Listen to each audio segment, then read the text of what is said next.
What's going on YouTube? This is Wi-Fi Mary here today. Today I am bringing you guys some more Wi-Fi battles. Today we are going up against Glass Shadow once again.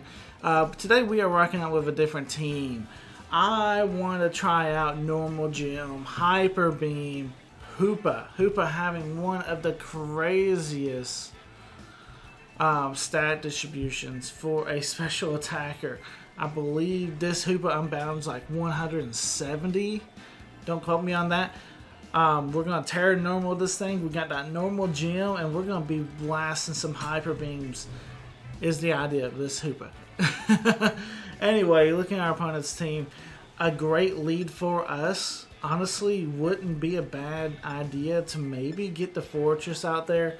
I do think the Great Tusk might have Rapid Spin. They could very well lead that. Azumarill's not a bad lead, or Arcanine's not even a bad lead here. I'm gonna go Azumarill. See if we can get a early belly drum set up. If we can, that would be fantastic. Get the early belly drum set up on the Ribombee or something, and see how much Aqua Jet power we can throw out. You know, we got the huge power. We can figure something out. Let's see what we got. Alright, Glass Shadow, good luck, have fun. Let's get this battle started. Alright, so he does decide to lead the Gholdengo. Okay, so Azumarill, not necessarily the best matchup. It's not the worst though. It really isn't. We can try to maybe potentially Tera, but they might just go for Shadow Ball or something. Do we just need to see how much damage we can stick to this thing too? I mean, Azumarill's not bad here though, because it threatens the Great Tusk, it threatens the Dragonite, it threatens the Greninja, as long as we keep health on it. So I think right now we have to switch Azumarill out, expecting maybe a Shadow Ball or something of the sorts. I think we have to go into I mean, this is tough. This is a tough call. But I'm going to go into the Arcanine. I'm just going to go into the Arcanine, see if we can take the attack. I got to save the Azumarill. Azumarill threatens like 4 Pokemon. So yeah, we got to save the Azumarill. We're going to go into the Arcanine. And there's a nasty plot. Okay. That got real. That got real quick. Okay, so hey, we can take I make it rain, but the Shadow Ball is what I'm mostly worried about. We'll go for the Flare Blitz, see what happens. We're definitely threatening. Choice Banded Arcanine, we're definitely going to be threatening. And he is switching out. Okay, fantastic. Into the Great Tusk. Great Tusk can definitely take the attack a lot better. Arcanine, hey, okay, so booster. Speed, ooh, a speedy Great Tusk. That's actually kind of scary. But we already activated the booster, and look how much damage that Flare Blitz did. That's crazy. Okay. We're going to go ahead and switch out. We know because of the speed boost instead of an attack boost, Amoonguss should be able to be fine coming in here against Great Tusk. He's not as powerful without that booster boost. Not saying he's not powerful as he's going for the Ice Spinner, but Amoonguss eats it up. Okay, let's go. We got the Rocky Helmet too. We're going to be threatening with the Giga Drain. Does he go into Gholdengo here? I think you do. I think in this situation, I think you just go back into Gholdengo. Knowing that the Amoonguss is going to be walling you, I don't think there's much that you can do here with your Great Tusk. So I'm going to go back into the Arcanine. It's a little risky, but we're going to be switching on out again. He doesn't switch out because we switched out first. So this is actually kind of bad. This can be really bad here as he goes for another Ice Spinner. He was just sacking them off. Okay, so I don't know. No, I know he's not locked in. But he's definitely fast. We got the extreme speed though. As low as health as he is, he'd probably go down to it. Let's go for that Choice Banded extreme speed. We do knock him out. Okay, problem averted. Hey, we can now start setting up our sticky webs. We can now start setting up our stealth rocks, our spikes, everything, all the above. We can start setting all that stuff up because we don't have to worry about the rapid spin basically. We don't necessarily want them to set up their own sticky webs. In this situation, I think they're going to get it off. But I'm just going to try and see if we can two-shot this thing with a choice bending at extreme speed. It's going to be hurting. It's doing way over half. They're setting up sticky webs. That's fine. There's not much I can do in that situation to stop it. So we just go ahead and get the damage onto Ribombee. And hey, that's good damage. It's good damage. It's kind of a risky move for him to do that, but he did get the sticky webs out. Gholdengo comes out. Obviously can take the extreme speed, no problem. No problem. Yeah, we're definitely having to switch out. Expecting a Shadow Ball. Make it rain, maybe it'd be neutral. Probably most likely though most likely a Nasty Plot. We really don't have a great switch for the following turns. But we can do this. We'll go into Fortress. They're going to go Nasty Plot. We're going to Vote Switch and go back into the Arcanine. And then we're threatening with a Choice Banded Extreme Speed.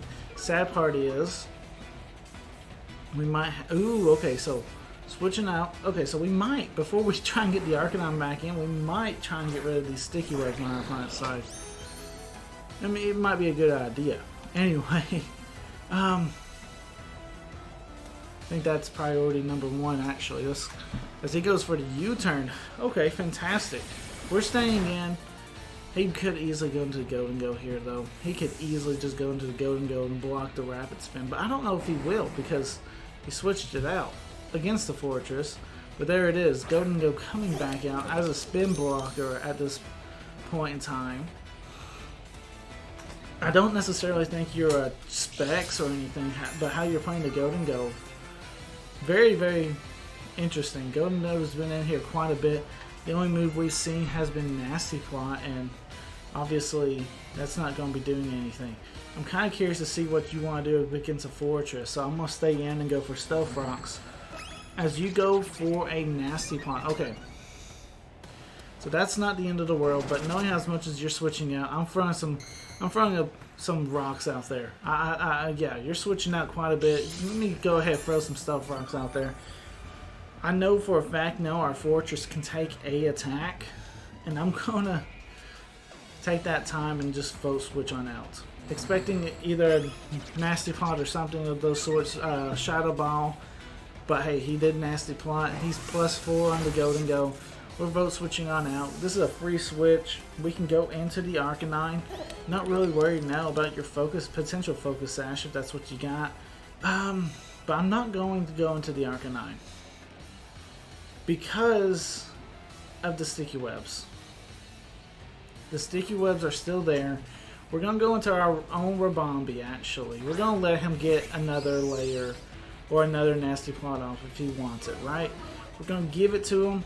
+6, that's fine. But I'm going to go ahead and set up our layer of sticky webs. He's going to go for the Shadow Ball. Definitely going to be knocking us down to our focus Sash, but hey, I got sticky webs too, buddy. I got sticky webs too, and I am going to be throwing them out your way. So there you go, buddy.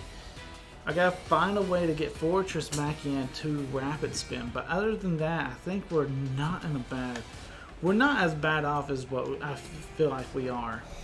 Shadow Ball will come out, taking out the Ribombee. That's fine. That is fine.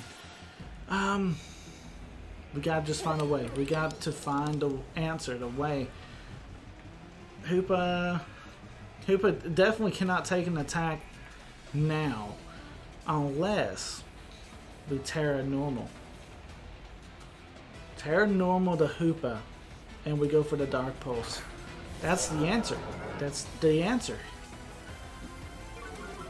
Speed will drop, but he's going to go for Shadow Ball. So we Tera Normal, and we Dark Pulse.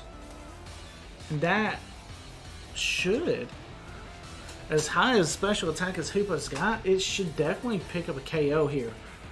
Definitely should be picking up his KO. He could be sensing something's up, though. I know I would be. There's no way I'm going to be folding like this, you know. As many times as Glass Shadow and I have battled, he knows I'm not going to be folding. So there's something up my sleeve. I know something he don't know, but is he willing to gamble this, or is he going to switch Gholdengo out? Very interesting situation for him. This is definitely a mental game. If people say Pokemon's a kid's game, it is in the fact that it's a kid's game for story and stuff. But man, when you get to the competitive battles, it can be such a mental thing. It's definitely a mental thing sometimes. So Tera normal on the Hoopa. Come on, this has got to be good. No, make it rain. Coming out, the one shot to Hoopa. He made the right call. He did. He made the right call, and you cannot get mad for that play. I tried baiting in that Shadow Ball, saying, hey, look, it's too obvious. But no, he definitely made the right play there. We're going to have to find a different avenue to try and get rid of this Gholdengo. And this is not going to be easy at this point in time. Definitely not going to be so easy at all. Azumarill can come in. Let's see if we can get an Aqua Jet off. Definitely. It would have been nice maybe to Tera Water Aqua Jet, but with that huge power, it might be all right there. But we lost that opportunity. Aqua Jet does come out, does over half thanks to a crit as we're getting hit with a Thunderbolt, and Azumarill goes down. And now Azumarill going down. Gholdengo's just decided, hey, I'm going to wreck this team. I'm going to wreck this team good. Might as well just go into Amoonguss here. We got to find a way. I feel like we're losing a lot of our answers really, really quickly. But with our choice banded Arcanine in the back, I feel like, and we got a layer of Stealth Rocks up too. I don't know. I don't know if Arcanine has enough answers now. We're going to have to rely on Arcanine in the back if we can somehow find a way to get rid of Gholdengo. Gholdengo is putting on a show right now. There's not much we can do. Make It Rain does come out and knocks out the Amoonguss. I should have never let Gholdengo set up. That was the misplay. I let Gholdengo set up, and that was my bad. You know, I mean, hey, we all make mistakes, right? I mean, I made a bad call. Fortress will come out. Basically, I'm giving him a chance to set up another layer of Nasty Plot. Hey, man, it is what it is. He's going for Shadow Ball, though. Thank goodness. Fortress takes one, lives on Sturdy, and we got focus. We go for Vote Switch. Critical hit on the Gholdengo, but Gholdengo's just so, he's just taking these attacks like it's nothing right now. I wanted to bring Arcanine in later in the game when we got rid of Sticky Webs, but because of me not wanting to necessarily do that, doing that kind of system, I had a hard time getting anything done. That was my bad. We'll go for Head Smash here, as we're going to go get hit by a Make It Rain, and critical hit knocks out the Arcanine. That's game. There is absolutely no way Fortress on 1 HP is going to win this game. So good game, Glass Shadow. Made the one mistake of letting your Gholdengo set up on us, and we really didn't have a great answer, especially once we got the speed. We lost because of the speed. We don't have no speed once you set up those sticky webs. So good game, good calls, and hey, another win for you in the books. I believe our records are tied though. I believe we are both 2-2 against each other. So pretty well matched up opponents, I guess, or rivals at this point. But hey, good job, Glass Shadow. And you know, the wins, they're back to back. You know, like I'll win one, he'll turn around and he'll win one, and then I'll win the next one, and then he wins in this one. You know, so we are definitely kind of equal in skill, I guess is the best way to put it. But anyway, guys, if you guys did enjoy this battle, let me know in the comment section down below. Like this video, subscribe if you guys are new. And this is Wi-Fi Merriman signing out. Peace.